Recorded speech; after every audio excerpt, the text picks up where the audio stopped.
Leaning over to Congressman Levin, I said, I've never seen 9 elected officials be so succinct in their remarks, particularly 9 remarkable leaders that have done an amazing job in the last 72 hours, but moreover, their leadership transcends just the situational challenge that we're having here today. You heard from a number of them co-sponsoring efforts to try to address the issues that bring us all together today permanently. Look, I think Cotty said it well. This is the coast of dreams. 840 extraordinary miles of coastline. There's a reason Horace Greeley in 1850 said, "Go west, young man, go west." This is a remarkable and special place. When you think of California, you're not from California, this is exactly what you think about. But this is also a stubborn reality in California that's by no means unique. The seepages that show up on the shores day in and day out, the smaller oil spills that don't bring the cameras out, but bring out calls of concern and trepidation, and then of course these larger spills that we tend to see over and over and over again. That's why I want to punctuate the point that was just made by the last 2 speakers. It's time once and for all to disabuse ourselves that this has to be part of our future. This is part of our past, and we can moralize and talk about the good old days. We can talk about how important these rigs have been to the prosperity of this country and the middle class, but at the end of the day, this is about the stale air of normalcy versus the fresh air of progress. Right now, fossil fuel jobs literally are outnumbered 5-1 versus clean energy jobs in the state of California. Outnumbered 5-1 today. This does not have to be part of our future. What you're seeing happening in this industry is a lot of the mature and larger companies are selling out to smaller companies that don't have the capacity to do the job, that don't have the capacity to make sure that these rigs are safe. You've got federal rigs out there, and yes, we recognize our responsibility, state operations that are out there. You're seeing for the first time in history, last year in California, more permits were afforded for abandonment than new drilling. That's the first time that's ever happened in state history. Now, that shouldn't surprise you. In the state of California, in 1985, we had about 425 million barrels that were extracted in the state of California. Today, it's about 34% of that. We are moving to a cleaner and greener future. That process is unfolding. And what's important to note is the economy in the state of California in the last 5 years is the fastest growing economy of all Western democracies as we change the way we produce and consume energy. So please don't waste our time even getting into debate around this being a choice around our economy and our freedoms and our capacity to get people moving and working. It's just nonsense. It's just not even an interesting debate in California any longer. We've moved past that debate.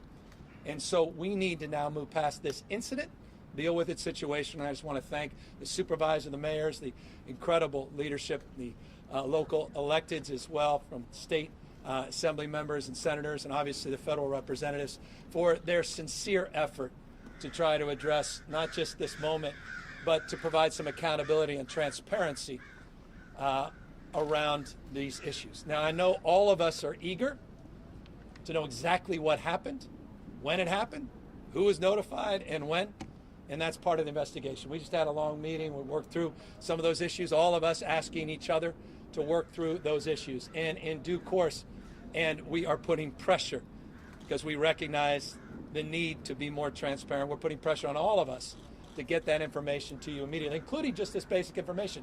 How many gallons were spilled? How many barrels? We know the peak number. You've written about it, and some of you said it, 144,000. Others have written about 131. Some have it 126. That's all within a margin of the worst case scenario. That's basically all the volume that was in the pipe.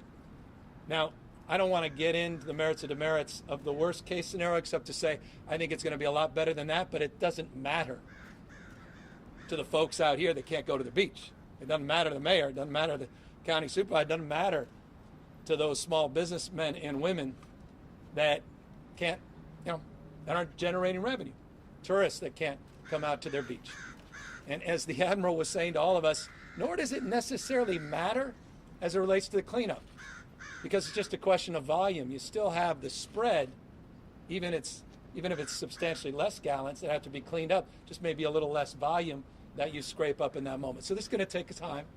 to clean up. We're already going back. Look at what happened in 2015 and the 140 plus-ish thousand, plus or minus, thousand gallons that spilled nearby, the Refugio oil spill. Took about 3.5 months total in that spill, total, to clean it all up. Now, that was a different spill. Remember, that occurred onshore going offshore. And that hit a different topography as it relates to the beach, more rock, which makes it a little more challenging to clean up than the sand. That said, we've got some contemporary experience here that allows to guide us in a direction where we do believe we could start answering questions, the questions all of you have. When can I go back on my beach? When can I go back out on my boat? When can I go back out and whale watch? When can we go back to lobster season?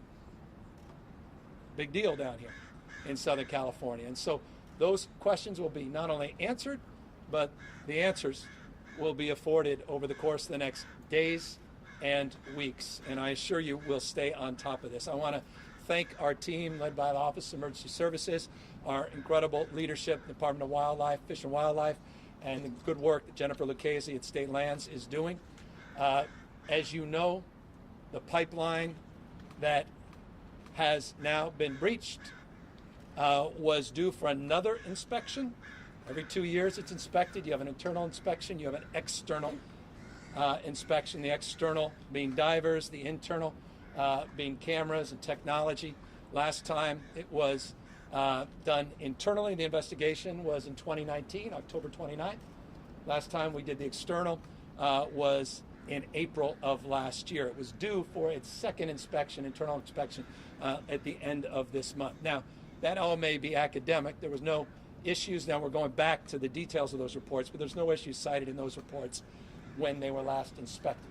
But it may be academic if indeed this turns out to have been a cause that some have speculated as it relates to the cause that is now internationally identified as a supply chain challenge that obviously we're experiencing disproportionately here when we have 40+% of the world's goods movement coming out of the LA and Long Beach ports.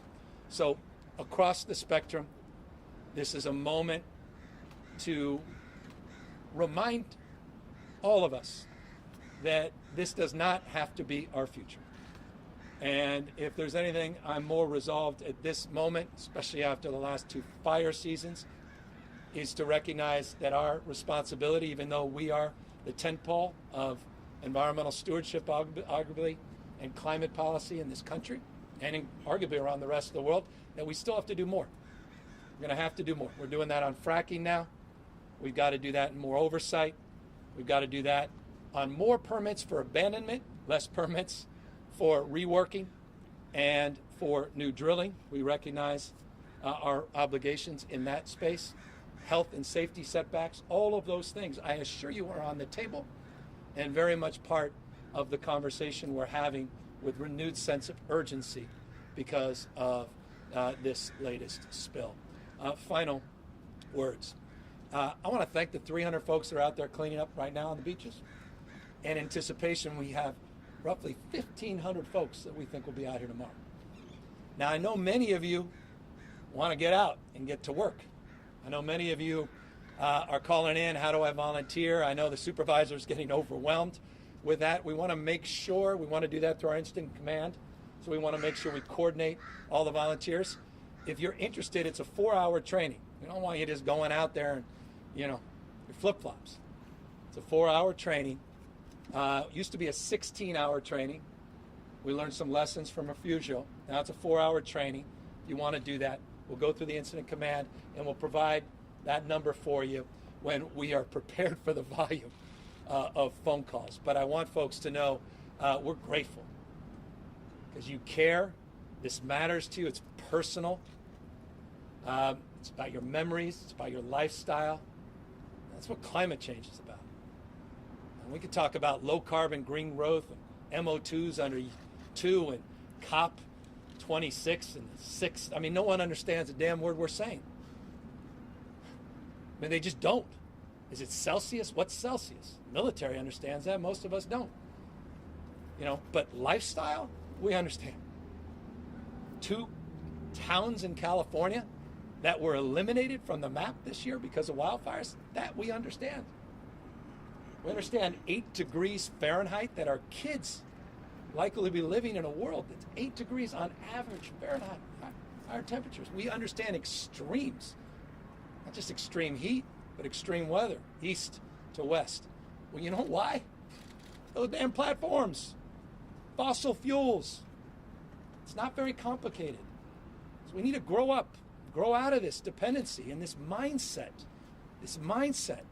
that we can't do more and do better. What is clean energy? It's about innovation. It's about entrepreneurialism. It's about dominating the future. It's about jobs. It's about transforming our economy. It's about future-proofing America and California. It's about protecting this coast and other coasts of dreams around the rest of the world for generations. My gosh, let's capture that opportunity. Let's capture this moment in Congress. Let's move forward with the agenda the Biden administration has put forward. Let us own up to our own responsibilities. Yes, the state included, to do more and do better, but also let's recognize the opportunity that this moment provides as well. In optimism, I say all of that, but also sober that this tragedy did not need to occur and does not need to persist into the future. With that, all of us are here to answer any questions you may have. Governor, you heard Congressman Levin talk about the only foolproof way of stopping this is to ban oil drilling. How much of a reality is that? Well, banning new drilling is not complicated. That's prospective. I mean, we've been battling the Trump administration on that in the past. We don't have the headwinds. Now we have tailwinds with the Biden administration. But there hasn't been a new offshore lease here in half a century. 50s and 60s, that's when you start to see these platforms. There hasn't been a new one in over 50 years. There won't be. In fact, we made that clear. Even if the Trump administration came in and wanted new permits, they'll have no place to put the infrastructure because we will not allow for the permits to allow that infrastructure to go onshore or even offshore in our jurisdiction. So that's not going to happen, but let's protect that so we don't have to have these debates any longer by codifying their legislative efforts. The deeper question is, how do you transition out and still respect the workforce that, by the way, right now, folks that are out there, engineers and folks who are working those lines, are also working on the abandonment, on the capping of these wells as well. I mean, there's sort of an immediacy and opportunity in terms of that transition. The state of California just put up almost $750 million to help with the workforce transition. But we have to map that out, I think, with more clarity and more nuance. It's not just platitudes. People are naturally and understandably anxious about their future, and communities that are disproportionately reliant on those extraction policies. So that's what we're putting forward, and I'm confident that California can show its leadership and example in that space. Yeah.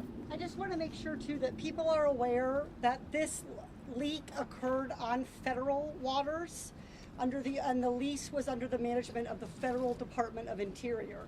So just for awareness, the governor's talking about the fact that it's been 50 years since California authorized any drilling on its waters. But what we're fighting for at the federal level is to make sure that that ban goes into effect for federal lands and federal offshore drilling. That's unfortunately where this leak occurred. Now, important clarification, but I just want to reinforce, you think you're going to get a new permit to come in and put the oil, it's not going to happen. I'm just telling you. But we need that legislation. I don't want to deny that legislation, but I want the Trump administration, folks, all those folks out there, there's still all those Republicans out there still think the answer to every problem is more offshore oil drilling, to just know, not in our backyard. Won't happen. When you guys were in the briefing, there was some talk about ensuring that people know, because there was some confusion, I think maybe yesterday, that the responsible party is not part of the investigation. Yeah, 100% unequivocally not part of the investigation. The responsible party is not part of this investigation. Now, they're a party to the investigation. By definition, their information, insight, and accountability will be part of the investigation. But no, they're not driving it in any way, shape, or form. Thanks for asking. Amplify and its subsidiaries have had over 100 reports of violations. What do you make of that, and who is ultimately responsible for what happened? Well, again, the issue of responsibility and accountability will be part of the investigation and process as it relates to this incident specifically. As it relates more broadly to the issue of an operation of an offshore oil platform under federal jurisdiction in federal waters, it's pretty clear that where that responsibility lies. That said, components of that responsibility cascade. As you go farther off the coast, inland, gets into state lands, and then into local jurisdiction. This pipe, for example, has federal jurisdiction, state jurisdiction, and local jurisdiction. There's some complexity. And that's why I think you asked the question. And so nuancing that and expressing as it relates to those violations, where that accountability lies, is a more nuanced response than I can provide at this moment, but we're happy to follow up with you. Should more have been done sooner with a company that has so many repeated violations? I mean, across the board, that will be determined. But again, if this turns out to be an accident as it relates, or some other, we'll make a determination of what responsibility may be, then that's a little bit of a different question as it relates to more situation than what just occurred. Governor, while this relates to federal jurisdiction, drilling that's occurring in federal jurisdiction, do you believe the state needs to be more aggressive in ending existing offshore drilling permits and eventually decommissioning wells? And if so, what do you plan to do to make that happen? Well, I was chair of the State Lands Commission that actually shut down 2 offshore platforms. I'm very proud. We're doing it. We did quick claim on Holly and Rincon Island. In fact, I think over 88 million barrels is in the ground permanently. So we're doing it. Now, at what pace? Not the pace that I know a lot of people, trust me, that a lot of people want. I get it. But I really think this is important. And forgive me, guys, I don't know how many of you drove today. Maybe you all walked or biked. I don't know how many of you have been in a plane in the last few years. But society becomes how we behave as well. And so it's not just a supply issue, it's a demand issue. And we've got to radically change demand. That's how you ultimately address this issue, and your answer the question is determined on that basis. That's why California was the first state in America to say that we're not going to sell any more gas guzzling cars. In fact, no internal combustion engines will be sold in the state of California by 2035. That was a year and a half ago. People thought we were on the stream. Now, you saw weeks later, Ford and GM and others say, you know what? We like where California's going. We're going to skate to where the puck's going. And now jurisdictions around the world. Why does that matter? California, half of the emissions in the state of California come from the tailpipe or extraction related to automobiles. That's a game changer for this state. You change demand, by definition, the supply dynamics radically change. So we could continue to accelerate the transition. Demonstrably, we're doing that. Look at the peak numbers, 425 million barrels in 1985, 34% of that today. We have more work to do in that space, more abandonment permits in 2020. First governor in history can say this. There were more abandonment permits in 2020 than were permits for new oil operations. And by the way, 5 times more so far this year. So we're starting to do it at a pace that not everybody's satisfied with, but at a pace that no other state, oil-producing state in America is. Final question, Governor. There was a report issued earlier today with preliminary findings in the investigation as to what happened with the pipeline that said it was multiple hours after the rig detected a loss of pressure in the pipeline before they contacted officials. Do you think that the notification system for officials to start getting out and dealing with spills needs to be overhauled to help account for that? We were having this exact conversation. We were all asking each other that question. That's exactly what the investigation is going to determine. And as soon, and I know your need to, I mean, what I want to avoid is everybody speculating, running 300 different directions, everybody pointing fingers. Trust me when I say this, particularly on the notification, I hear it loudly and clearly. Public, internal notifications, federal partners, state partners, across the spectrum. As soon as we get that information, we will provide that to you. We will do everything. We will drive that investigation. We'll hold ourselves to account to get that information to you in a timely manner, but the investigation needs to proceed objectively. Thanks, everyone. Governor, will you ask the president for a federal disaster declaration? Yeah, look, we talked about this, and I really appreciate the leaders behind me saying we need more support for small business. We're looking to work with the SBA to get small business loans to help our small businesses. Obviously, once the cleanup takes place, there'll be a monitoring process where we'll be monitoring things, and we want to figure out how to open up the beach. At the same time, we're still monitoring to help with the tourism components. Obviously, commercial fishermen want to know when they can get through, and we're going to work through all those issues in real time. We're going to try to be creative as it relates to the declarations, the proclamations, and the sources of funds, etc. As it relates to the next iteration, we did the declaration of emergency. It reached that threshold. When the conditions are such that we can reach that net threshold, sadly, we've become experts on this with all these wildfires, we will pursue those declarations. But at this moment, the declaration we put out yesterday was as far as we feel we can go directly with the president. But one of the great things about this president is he has an open hand, not a closed fist when it comes to the state of California, and I'm confident of his support in terms of the direction that we pursue. Thank you all very, very much for your time.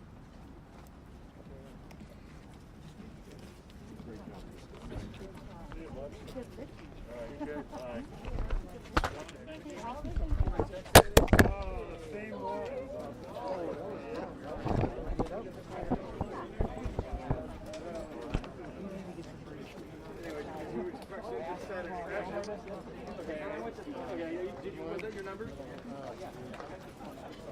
What's going on? I just want to make sure you got it. I think I was getting more in your way than out of your way.